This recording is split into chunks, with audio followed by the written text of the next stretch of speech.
Hello, everyone. I'm your host, Henry Galliett, and welcome back to Galliett Reviews. This week, we're going to be doing a spoiler discussion on Star Wars: The Rise of Skywalker, and of course, I have here with me my writer friend, Trevor Norkey. How we doing, buddy?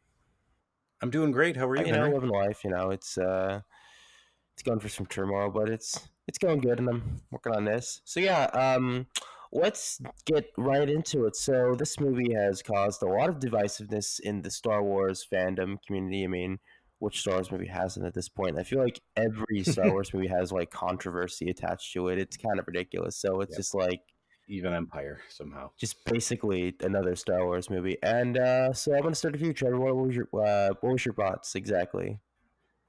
I mean, it was it wasn't the worst movie ever made, but Wasn't the it was best. also very close to okay, no, it wasn't actually like horrible, but it just didn't really have that spark that makes you feel like this is Star Wars. I mean, it was still fun and it had like nostalgia, but it just kind of lacked and didn't really feel like what it should have been for the finale of the Skywalker saga. Yeah, I kind of would agree with you in that. I don't hate the movie. I still like it. It's just like it's not as good as like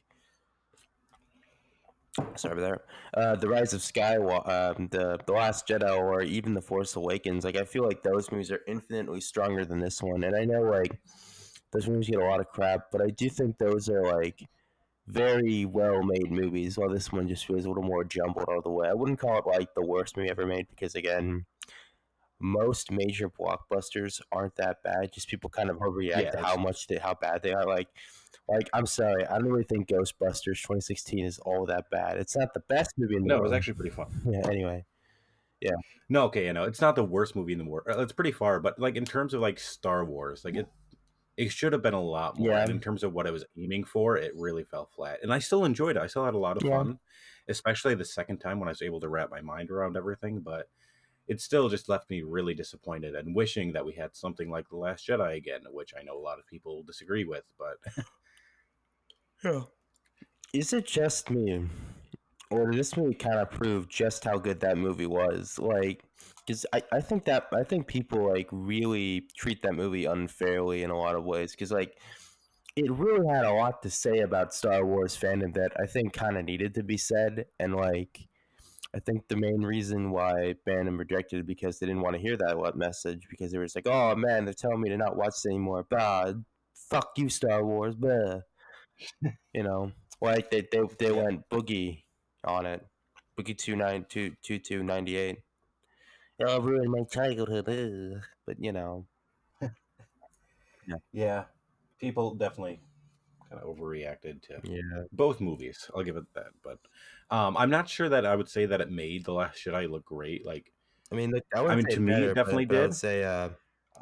but I would say it made it look better. I wouldn't say it's probably greater, but you know, it made it look a little bit more Yeah, better.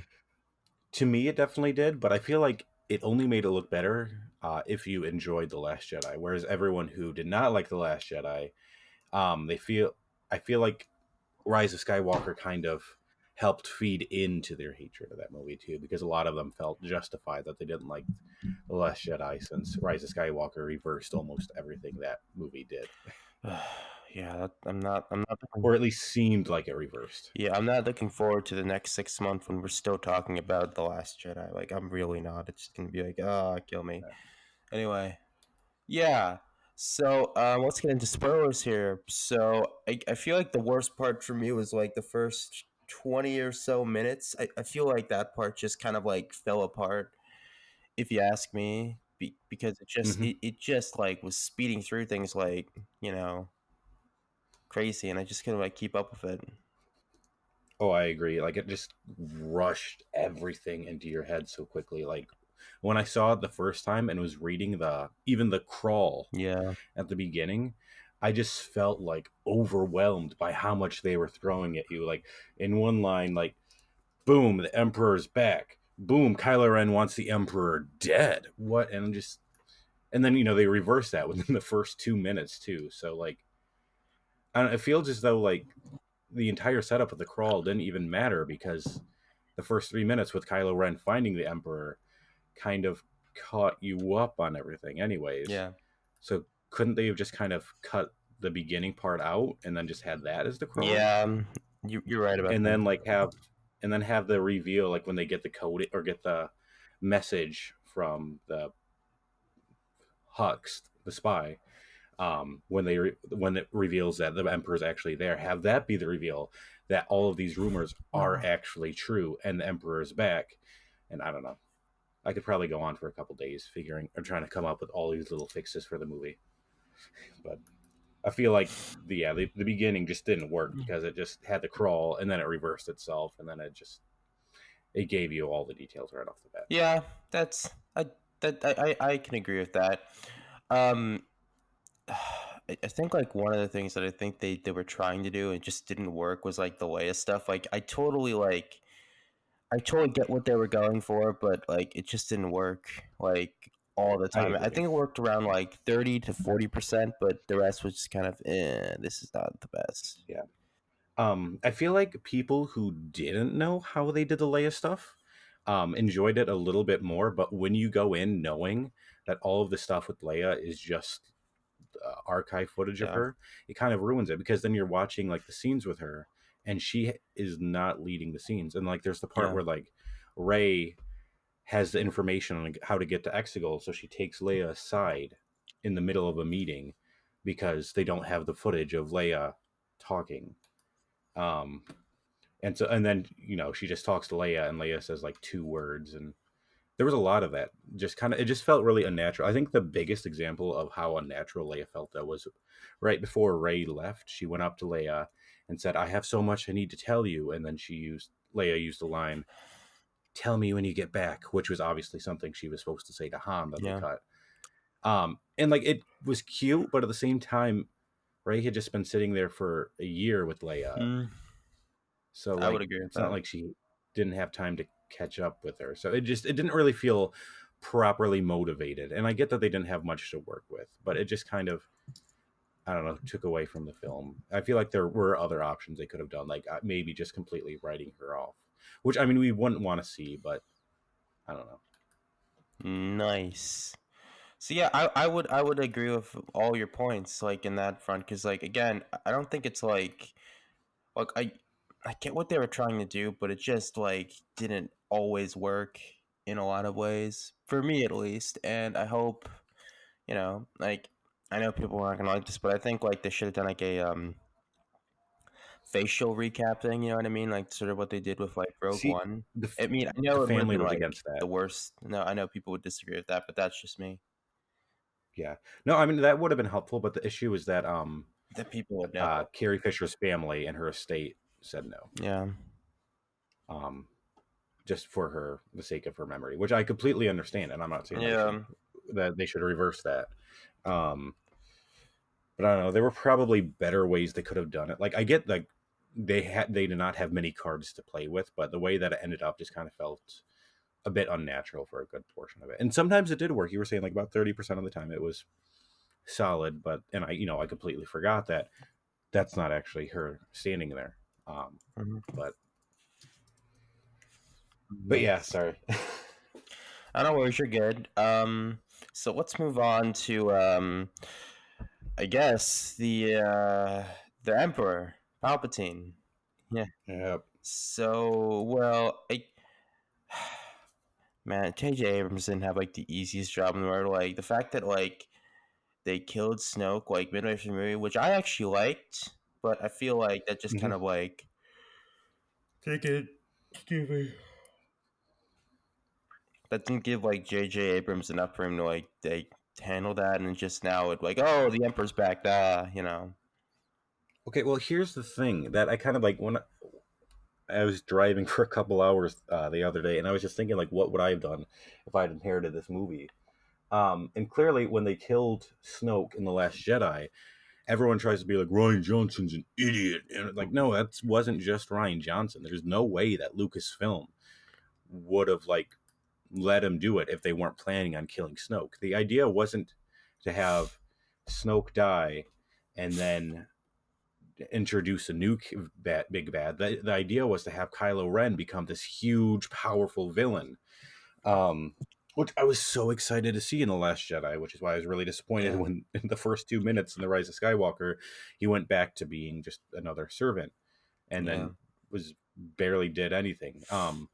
Because this wasn't like when I finished The Last Jedi, it kind of felt like it was fulfilling like this fantasy I had as a kid where yep, I wanted Return of the Jedi to be non-canon. I mean, not that it's a bad movie, but to be non-canon, and then have Yoda die and the Emperor die, and then Darth Vader takes over the galaxy, and then it's Luke versus Darth Vader. yeah.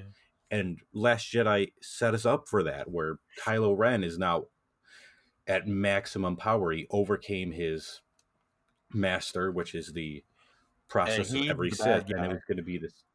Yeah, and it was going to set up this huge thing between the last Skywalker being just absolutely destroying the galaxy, and then they kind of turned it into, oh, he's working for a creepy guy again, Yeah, and he's gonna turn good halfway through the movie.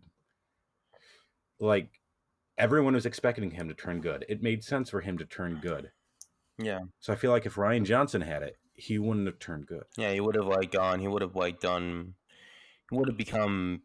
What's the word for it? It would have been unpredictable, which I like about him.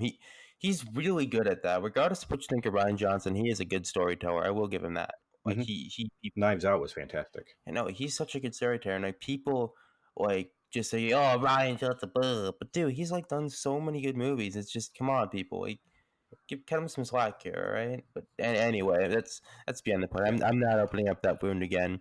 No, you're good. That's fine. But anyways, the Emperor coming back to the back on track. It just I don't know, it felt cheap. And Yeah. then again, I maybe it just felt cheap to me because I knew that they never planned to bring the Emperor back until about a year ago, according to Ian McDiarmid, or I can't pronounce his name. But the Emperor's actor, he's the one that said a year ago was when J.J. Abrams came to him with the idea of the Emperor. So he was never part of the main plans. I'm really curious to see what the original plans were for this movie, Uh, rather than just kind of bringing in the Emperor just to try to win over a bunch of upset people. Butford And fanboys. yeah, and it just kind of felt unnatural. Yeah. Like it felt unnatural when he came back in like the Legends stories. And it just felt unnatural here, especially since we still don't have an explanation besides the dark side of the Force is a pathway to many abilities. Like that's not an explanation. I love the reference. I love that quote. I quote it every day. But that's Good. not an explanation, Disney. Oh, yeah, that's true. Good. I did enjoy when he said "do it" Do though, it. Yeah, but that's pretty I funny. wish he had said it more like he said it in the last movie rather than "do it" like Thanos. What last movie exactly is? Are we talking like Revenge of the Sith or Return of the Jedi? Oh yeah, he said in Return of the Jedi. I was thinking Revenge of the Sith because that's the meme. Do Oh, it. gotcha. You see, you don't get Star Wars like yeah. Anyway, Yeah, and then also like I don't know, just so much of it felt just really unnatural and forced. Like when I was still coming up as a filmmaker, I made this really cheap fan film yeah, with my little sister called The Hammer Amara, and the villain just kind of kept coming up with superpowers at the end of the movie, that's pretty like during the funny. third act, to try to like like continue the conflict without really any backup for where these powers came from. And when I was watching Rise of Skywalker, that's all it really reminded me of, when the Emperor just kept like changing his plan and like pulling powers out of his hat. And it was just because like at the beginning of the movie he wants Rey dead, Mm-hmm. and then he wants Rey there and Kylo Ren dead, and then he wants to just use them for his force power, and then he shoots lightning out of his hands that destroys an entire fleet, and then is able to just completely heal himself and kill people by just sucking in their powers. And it's like, why was this not used in any of the other Mm, 10 movies? yeah, I don't know. Like to me, with the whole thing about why not do like the whole thing like I feel like this movie should have just like been like inclusion to its own trilogy because I feel like each trilogy wraps up their story kind of neatly, other than like the Revenge of the Sith one. But I feel like this movie tries to like be a culmination of everything when really it should only be a culmination to its like own trilogy because that's what's important to it here. Like sure, it's got the legacy characters, but I think should have been more contained Right, to right. like this trilogy because again, at the end of the day, it's about like Finn, Poe, and Ray, which are characters I love, and I feel like it tried to do too much and Oh, I too completely little agree. time. But hey, that's just me. Um, I mean, say what you will about the prequels, but at least those had like a cohesive story. Yeah, Like when George started Phantom Menace, he knew where he was going to go by episode 3, because he'd been planning it out for 20 years. yeah, And like obviously he changed things according to what fans wanted, kind of like the current trilogy's doing. Like you plan to have Jar Jar be a main character in all 3, and then when everyone hated it, he was like, okay, I'll give him a small part. So he did change a little bit for the fans, but he didn't completely change the entire structure of the story that he had been working on for 20 years. And I feel like if Disney did have an original plan, they completely trashed that after The Last Jedi or before The Last Jedi, who knows. But I just don't really think they had a plan. And I feel like that's the main issue. Like Kathleen Kennedy, she's a good producer, I guess, but she isn't able to be like the Kevin Feige. She doesn't have the story power. oh man, I feel Like so Kevin bad for Feige, her. he knows everything is planned out. Um, okay, but Kathleen Kennedy, honestly, if I feel like if there's one person to blame for the issue with all the Star Wars Oh movies, yeah, I would it's her, blame her. because she's bringing on directors that contradict their ideas for the same trilogy, That's and it so just true. feels unhinged. And then she's also responsible, in my opinion, for the failure of Solo, because obviously, Phil Lord and Chris Miller were goofing around on set and kind of, made it into a goofball comedy, which they were told not to. But Kathleen didn't figure out until 5 months in. How are you, as the producer of the movie, not aware that it's being made into a goofball comedy until 5 months in? Yeah, Like, it just kind of leads me to believe that she's not there anytime on set. She doesn't watch any of the dailies, and it's just, yeah, I don't know. I feel like we need to have someone else, like Jon Favreau and Dave Filoni, give them stronger power yeah. in the Star Wars lore. I don't know. Make them the Kevin Yeah, Feige's. I I know you're probably gonna disagree with me, but I would have like freaking loved to see like what Phil Lord and Chris Miller would have done because after Into the Spider Verse, I'm like, okay, yeah, Oh, yeah, yeah, sorry, go yeah, on. because even if it wasn't like the best one, it still would like be still something new, right? Which you know, Yes. I feel like it would have taken more risks. I'm definitely curious to see what it was like L3 as a character. She just kind of felt like kind of funny, but kind of bare in Ron Howard's version. But I'm sure in Chris Miller and Phil Lord's version, she was like an absolute who as a parodic social justice warrior droid. Yeah. Um, I mean, I'm a So social glad justice we warrior took myself, this but job. yes, yeah. But at the same time, I kind of get why they fired them, and it's kind of for the same reason why Edgar Wright was taken out of the MCU, Oh, because that like sucked. they're goof, yeah, but like Chris Miller and Phil Lord, like they're really good, and Spider Verse was fantastic. Yeah. But like if you look at some of their other movies, like the Lego Movie, 21 Jump Street, they are kind of like subversive to the point that they make you realize regularly that you're watching a movie, Yeah. which isn't what Star Wars is there Yeah. for. And that was the issue with Edgar Wright with Ant-Man, because all of his movies, they're very like subversive to the point where like they break the fourth wall in a lot of different ways. Like maybe not directly by talking to the camera in every movie, but it still breaks the fourth wall, which when you're building a cinematic universe, Yeah. that isn't something you want, because then it breaks that universe you've been working so hard to Yeah. create. And I feel like that was an issue that could have happened with Solo. I get your point It would be there. like if Spaceballs was canon in Star Wars. Baseball. Yeah. That's yeah, I see your point there. Yeah. I don't know. I feel like if we want these franchises to go on for like ever, which is looking to be the case if that is, I think we need to like embrace more like indie talent. You know what I mean? Or if we're not gonna Yep. like if we're not gonna do that, like just like keep it safe and but also like create new ideas along the way. Because I don't know. I feel like, and it's probably gonna get off a tangent here. As much as I love Star Wars, I feel like you know it should probably take a break for a while because like after that 20th Century Fox purchase, like Disney has like a lot of franchises that they can do a lot with, and they still got to do stuff with Indiana Jones. So I'm like, if we like, if there's like anything I mean, like, I don't feel like they should necessarily take a I break, mean, like, do you like but they Disney should Plus definitely stuff? take their time. Yeah. They should take more time. Mhm. Like with this trilogy, the main issue was that they never sat down and actually planned it out. They just kind of rushed everything. I feel like if Rise of Skywalker was given, I mean, it was already delayed 6 months, Yeah. but had they given it another year and had the 3 year gap between each of the Skywalker saga movies, like the previous two trilogies, it would have been stronger. And like, I don't know, everyone thinks that like the older movies had like 3 year gaps between them just because of the tech, they weren't technologically advanced as us. But it wasn't just that, it was also the story.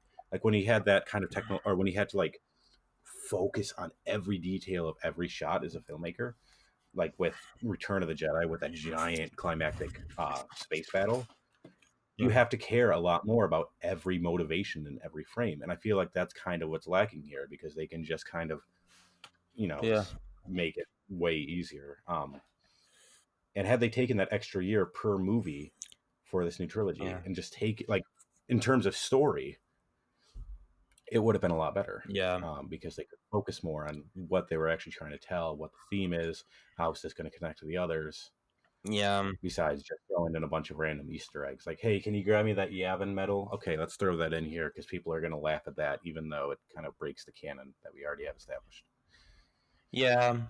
I get you, but as much as I do love Star Wars, I hope Disney like just learns to like take time and also like don't overdo it, because I think like one of the biggest problems with like Hollywood today is that everybody assumes every franchise is like the MCU and it could just like go on forever and ever and ever. Like the only one that can do that is like DC, but only that is because it's a comic book movie. Like franchises, like not every franchise is the same. Like you know what I mean? Like Yeah, maybe I get that. you know what I mean? And it's just Um, yeah, but I want to see more still. yeah, me too. It's just But like maybe not like just connected to this. Like I was in a hotel the other day and I had the TV on. It was like TNT, and I know they were just like playing a bunch of Star Wars movies. And so then one started. I couldn't see what it was, but it started with the Lucasfilm logo. And a long time ago, give me 1 second. no worries. You're good. Um, and then the Star Wars logo appeared, and I was like, I found myself upset because I was like, that's just a Skywalker saga movie. And I find that I'm now strangely more excited about the spin-offs and exploring more about the universe. I want to watch more of like the Mandalorian. Dude, The Mandalorian And I is feel so like good. there's so much potential there that they are able to put out more Star Wars content without like overloading us. Yeah. Like as long as they have like a year or two difference or a couple years difference, which would be great, which I know is their plan currently for Ryan Johnson's trilogy. Yeah. Um, but there's still a lot there. You can make so many different movies, and I feel like that's already one of the strengths of the Star Wars movies. Like in the current franchise, like there's a movie that or something that everyone will enjoy. Like like people who've never watched Star Wars love The Mandalorian. People who like war movies will watch Rogue One. People who just like fun adventure movies with one cohesive plot will watch Solo. Yeah.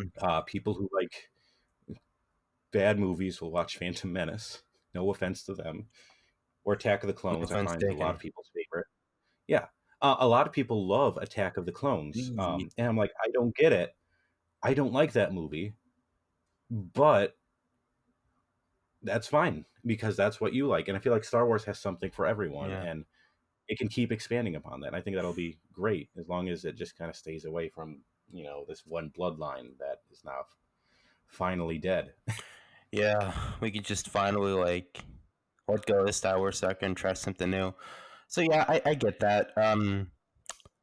Speaking of Disney, where do you think Lucasfilm's going to go from here? Because now that Star Wars is done, if I were taking a break, what's going to happen in between that timeline between 2020 and 2021? Because I don't know about you, but I'm still waiting for that fucking Indiana Jones movie, which every day that passes, I doubt is getting made more and more. But I still want it because Kingdom of the Crystal I Skull know. sucked. I feel like all they're doing right now is just planning, which I love. They're actually going to have time to just sit down and plan. Because as I said, that was the issue with All the right. sequel trilogy. But right now they're able to sit down, see what's working, see what's not working, and actually try to make something really good that Yeah. everyone will enjoy. And they're doing, I mean, they're still doing other stuff with like the Mandalorian. Yep. Um, and so they're going to have another one of those shows. They're doing a lot of shows now since they've also got Cassian Andor series. Whatever the Obi-Wan series is, even though it's not going to be Obi-Wan, people kind of are misreading that.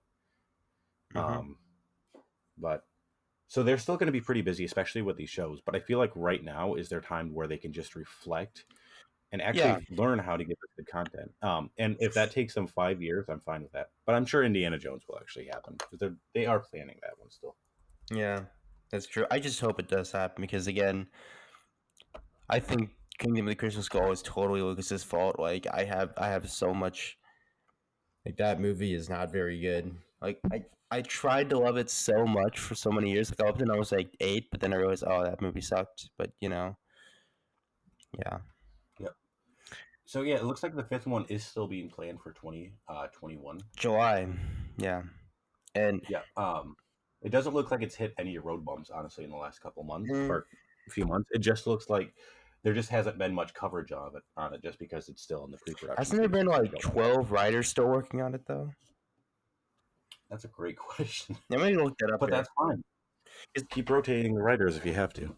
Yeah, it's like let me see here. I'm gonna look up at IMDb here. How many Indiana Jones rewrites has it gone through? But you know what I am gonna miss though? I am gonna miss like having a sci-fi film in December. Like that's like the best feeling in the world. Like, oh, a big blockbuster in December. That's pretty cool. You know what I mean? Well, I mean, we're gonna get Avatar too. Yeah. Oh, and also Dune Um, next year. So like we're gonna have a good film. yeah. So next year we have Dune, and then the year after that we have Avatar 2, and then Ryan Johnson's first Star Wars movie, or not his first one, but the first one of this new trilogy. Yeah. Then Avatar 3, and then the second Ryan Johnson one, and then if the first two Avatars go well, Avatar 4, Do you think and that's then the actually last gonna Ryan like Johnson actually one. happen? The Ryan Johnson trilogy? Do you really think that is gonna happen? Yeah, they like him. No. And like I'm sure. I mean, yeah, they're still completely planning on it. Ryan Johnson still says he's planning on it, and Lucasfilm still says they're going on it. The only people who are saying it's not happening are people who are just trying to get attention. Like, we got this covered. We got this covered as like All of the main absolute sources, fucking trash. that website. It's so trash. Yeah, honestly, that's a big part of why I left. Wait, you worked Journalism. on We Got This Covered? No, I didn't work on what we got this covered, but I worked for a lot of websites as a writer, like Screen Rant, Movie Web, Movie Pilot, back when that was in existence. Oh, But I kind of left, just kind of stopped writing, because I realized that, like, no matter how much heart you try to put into an article or whatever, or truth, it's the current entertainment journalism uh, market is just dominated by fake news. Like, we got this covered, okay. You know what? and I'm I actually want to talk to you about that because I know it's like a thing here because like I feel like I haven't talked to you about this before, but I feel like this whole Martin Scorsese thing was just like an entire clickbait bullshit. Like it was so oh no, every quote they like by took like any this actor. one quote, like like so what? He doesn't like Marvel movies. Leave him alone, all right? Like and like dear God, every day a fucking post from him is like, oh, this guy here, look at this here, and people suck and stuff like that. It's like, guys, seriously. See, I feel like people it only got bad when people took it seriously, because it's Martin Scorsese. Obviously he's not going to like the big blockbuster movies. It's It's Martin like, Scorsese. yeah, But and so, like, when they asked him that question, clearly it was like, it was just kind of for bait. um and everyone, like, every time, like, an actor or other director, someone in the industry made like a comment about it, they weren't doing it to like offend Martin Scorsese. They were just like, oh yeah, it's funny, here's my bit. And then, like, it was just a running joke in the industry, with everyone just making a thing about it. And then an article would come up saying like Bob Iger disses Martin Scorsese, um, and then they would just take it too far. But I will everyone thought say it was a joke. that was Martin actually a pretty good Scorsese. dig on him though. Like he said, no, they Oh yeah, want to Bob bitch about Iger. movies. They have the Bob right Iger was to. the only one that took it seriously. um, but I mean, if I don't know if you saw it, but Martin Scorsese's daughter gave or wrapped all of his presents in Marvel wrapping That was paper. pretty funny though. Yeah, because that's all it is to them out there. It's a joke. Like James Gunn makes jokes about it. It's obviously he doesn't like those movies, and that's completely fine. yeah, yeah, dude. Like I feel like people got too self righteous about like liking okay, how do I say this? I feel like people got too self righteous who don't like super movies. Like, yeah, like super movies shouldn't exist because Martin Scorsese says it. Haha. Mhm. And that's Yeah, like they okay. definitely got him on that one. And it's like also like going off of like a just a false narrative that only superhero movies get made, which is absolutely not true, guys. Like, I'm sorry. Hmm.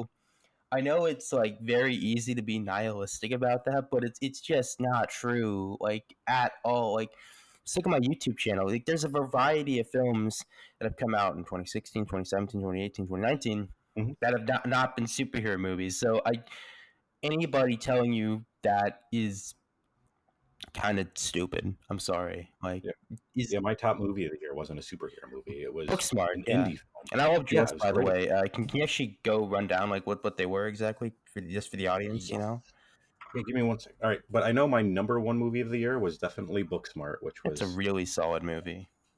absolutely fantastic. And guess what? Let me. Nobody saw it. Sorry, guys. It's you. No, but actually, Oh, it did pretty it well did? Oh, really? for its budget. It did well. Okay, well that's good. Um, But what people like really a big deal about it that it should have done better? it definitely should have done better, but I mean, for what it was, because they put a lot of marketing into it though, and that did pay off. Mhm. But yeah, Big Booksmart was my number one, and then Avengers Endgame, Spider-Man: Far From Home. So yeah, I'm a superhero nerd. Rocket Man, Jojo Rabbit, Knives Out, Joker, Long Shot, Ready or Not, and then Frozen 2. Oh my god, I love Long Shot. That like that is a movie that like people like, people said Always Be My Navy is the best romantic comedy, but I'm like, no, Long Shot is. That movie is so freaking good. Like Charlie Theron, Yeah, Seth it was Rogen a comedy. romantic comedy. It was a stoner comedy, and it had like a lot of really good messages about our world. Yeah, it was really good. It was a solid film, and it sucks nobody went to go see it because Yeah, that is a movie that deserved way more. But yeah, Ready or Not was really good too. yeah, same I don't know there. if you saw that one. And speaking of movies that were successful this year, there's actually surprisingly a lot of there was actually like a lot of stuff that actually did pretty well this year that I think people like kind of like overshadowed because oh man, Marvel Disney's taking over the industry. But actually, there were like 7 movies that did well this year that were not like compo movies. So we had Alita Battle Angel, we had Us, we had What's Upon a Time in Hollywood, Hustlers, Ford Mhm. v Ferrari, and I believe Knives Out did pretty well I think as well. And I think there was like a couple others. Good Boys. So that was good. So like even within the superhero and sci-fi stuff, there still is some success there. And again, it's the movie industry's always been kind of hard, so it depends on like your audience. But on and here's another thing: we shouldn't be fighting against streaming. Like I know like all the old guard don't like streaming, but it's like come on, it's like I love streaming, streaming is so good. especially as like creative myself, who's an independent writer and director. I really like it because it's giving opportunities for those people, and I find that the most creative stuff right now is on streaming sites, Yeah. like Netflix, especially Netflix. Like Netflix last year or in 2019, they put out like some great shows and movies that were just by independent people. Like Living with Yourself with Paul Rudd was one of the most creative things I've ever watched. Sex Education was Marriage Story. fantastic. Yes, yeah, That was and like so good. it's giving an easy outlet to a lot of like really great storytellers because like Marriage Story is a really good movie. No one would have seen it in theaters, but you can watch it at home right away and it makes all of its money right like just like that. Yeah, and also The And for the Irishman was very good. yeah, Yeah, that was fantastic. So streaming is a really good opportunity if you utilize it. I know, right? And look, Um, there's gonna be garbage there, but then again, there's garbage in theaters. So it's like, what's the difference here, guys? Guess what? People fail sometimes. It's like, and here's one more thing that also kind of like bugs me about like people talk about the film industry is that people think like movies are made in a vacuum. It's like no, like there are hundreds, if not thousands, of people that work on a movie every year, and None of them are trying to make a bad movie. They're just trying to make the best possible movie Mm-hmm.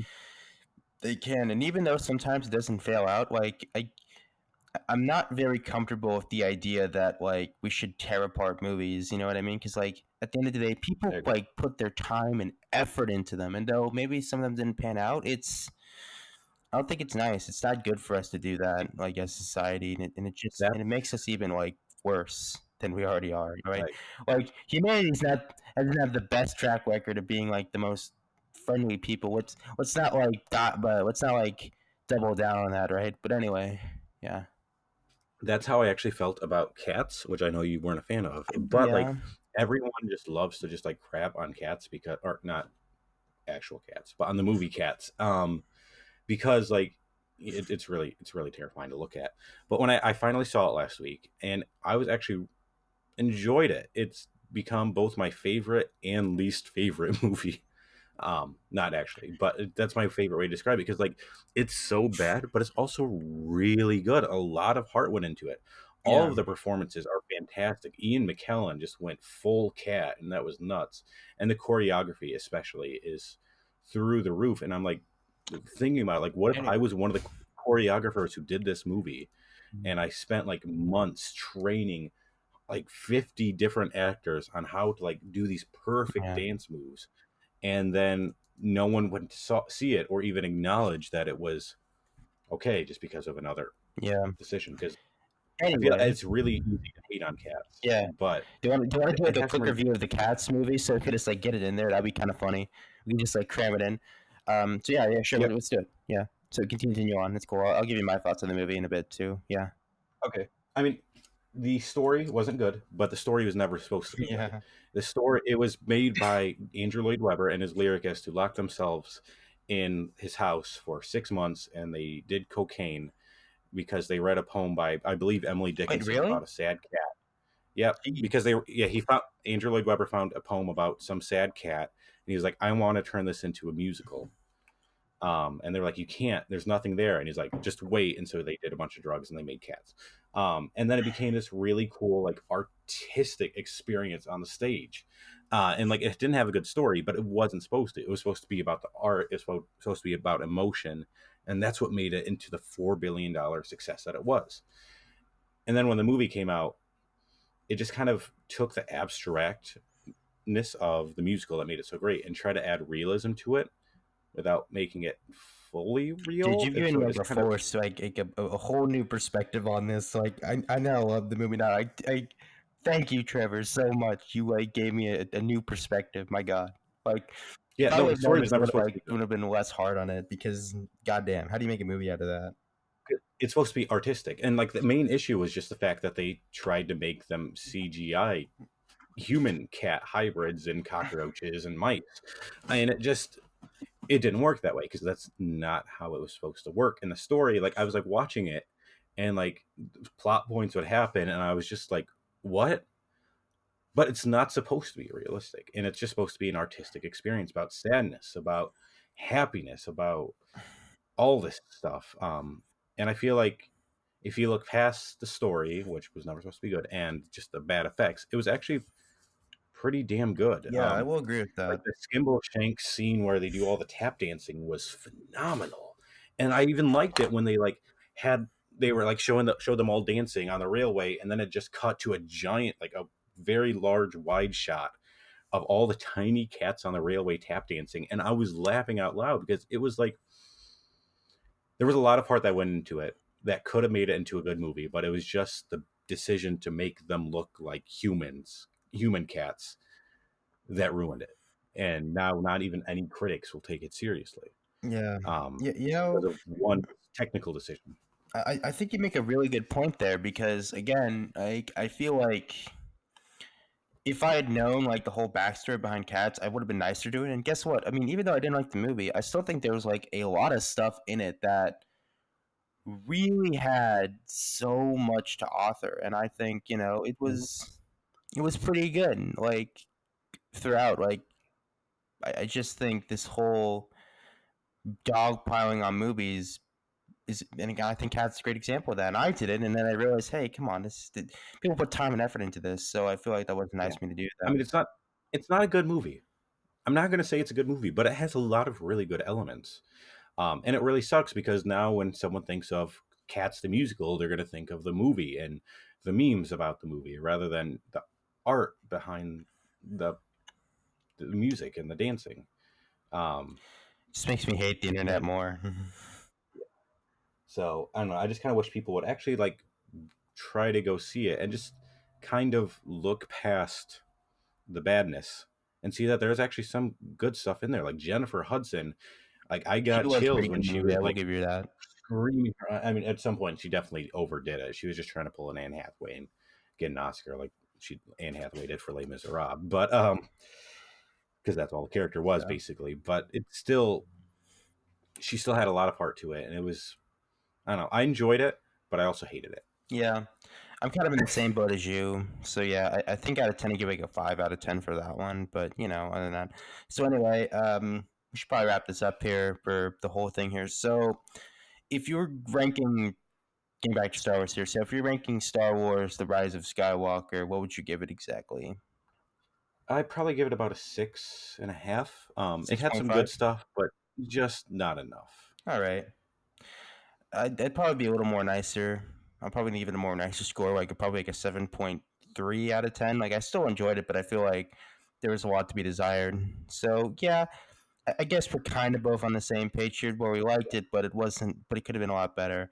So My anyway, biggest issue with it was that it just, sorry, no, you're good. You're good. but just, it kind of felt more like I was watching a history book on Star Wars than actually experiencing Yeah, Star Wars. And I feel like that was my biggest draw. It just had all this stuff happening without giving you a reason to actually care about it.